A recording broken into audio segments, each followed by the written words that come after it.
Hi friends, இந்த வீடியோவில் வந்து என்ன பார்க்க போகிறோம்னா யூலர் மெத்தட். லாஸ்ட் கிளாஸ் வரைக்கும் நம்ம டெய்லர் மெத்தட்ஸ்லாம் டிஸ்கஸ் பண்ணோம். அதனுடைய கண்டினியூஸாக அந்த வந்து அடுத்த நெக்ஸ்ட் மெத்தட் வந்து யூலர் மெத்தட். இன்ஜினியரிங் மேத்தமெட்டிக்ஸ் டூவில் நியூமெரிக்கல் ஆர்டினரி டிஃபரன்ஷியல் ஈக்குவேஷன் பார்ட்டில் வரக்கூடிய ஒரு one of the main topic Euler method. இந்த யூலர் மெத்தடோட ஃபார்மா என்ன, ப்ரொசீஜர் என்ன, ப்ராப்ளத்தை எப்படி நம்ம அண்டர்ஸ்டாண்ட் பண்ணணும், கொடுத்துருக்க டேட்டாவை எப்படி எடுத்து எழுதணும், ஸ்டெப் பை ஸ்டெப்பாக நம்ம பார்க்க போகிறோம். ஓகேவா, வாங்க வீடியோக்குள்ளே போகலாம். என்ன கொடுத்துருக்குறாங்க இன்னைக்கு ஒரு ப்ராப்ளம், ஒரு யூனிவர்சிட்டி கொஸ்டின்ஸ். ஓகேவா, யூசிங் யூலர் மெத்தட் ஃபைண்ட், அதாவது 2 மார்க் கொஸ்டின் தான், ஒரு சிம்பிள் கொஸ்டின். ஸோ 2 மார்க்லேருந்து ஸ்டெப் பை ஸ்டெப்பாக போகலாம். So using Euler method find y at x equal to 0.1.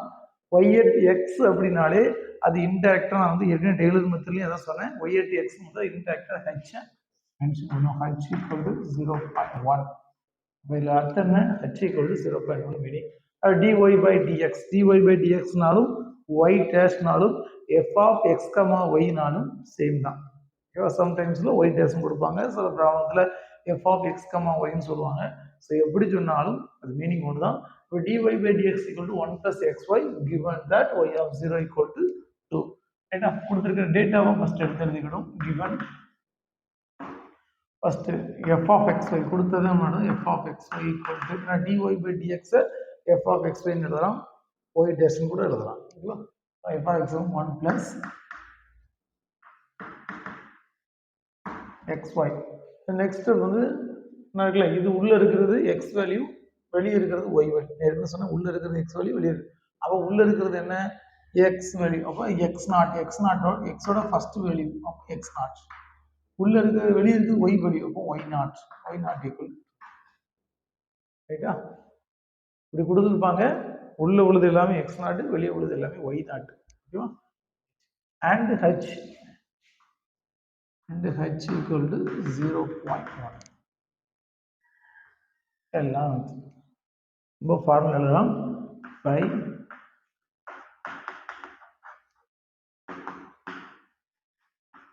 by Euler's method அவர் என்ன சொல்றான், y1 equal to y0 plus y1. first y1 equal to y0 plus h into f of x0, y0.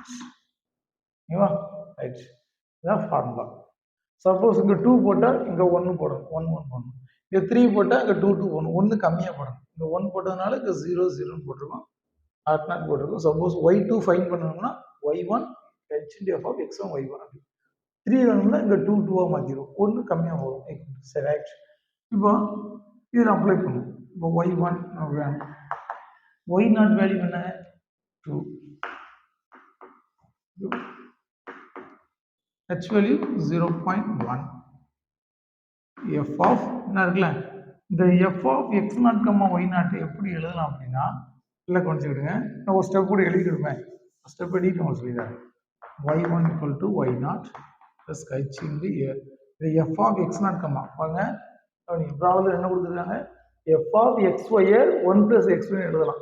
இதுதானே, f of xy 1 plus xy எழுதலாம். அப்படிங்கும்போது f of x0, y0 எப்படி எழுதலாம், 1 plus x0 into y0 எழுதலாமா. x, y 1 plus xy, x0, y0 1 plus x0, அந்த format, அந்த formula அப்படி எழுதலாம். அப்போ இப்போ வேல்யூ அப்ளை பண்ணது ஈஸியாக இருக்கும். y0 இப்போ என்ன, 2 plus h க்கு 0.1, 1 plus x0 வேல்யூ என்ன, 0, y0 value 2, y0 value x0 value 0, y0 value 2. So answer என்ன வரும், இந்த டேர்ம் 0 ஆயிரும், அப்போ 1 தான். 2 plus 0.1 2.1. ஸோ இதுதான் ஆன்சர். Very simple. ஓகேவா, புரிஞ்சுக்கணும்னு நினைக்கிறேன். இன்னொரு வீடியோவில் நம்ம இன்னொரு ப்ராப்ளத்தோட மீட் பண்ணலாம். இந்த வீடியோ பிடிச்சிருந்தா லைக் பண்ணுங்கள், ஷேர் பண்ணுங்கள், உங்கள் ஃப்ரெண்ட்ஸுக்கு சப்ஸ்கிரைப் பண்ணுங்கள். ஏன்னா இம்பார்ட்டன்ட் கொஸ்டின்ஸ் நம்ம பார்த்துக்கிட்டே வரோம், எல்லாருக்கும் யூஸ்ஃபுல்லாக இருக்கும். ஓகேவா, தேங்க்யூ.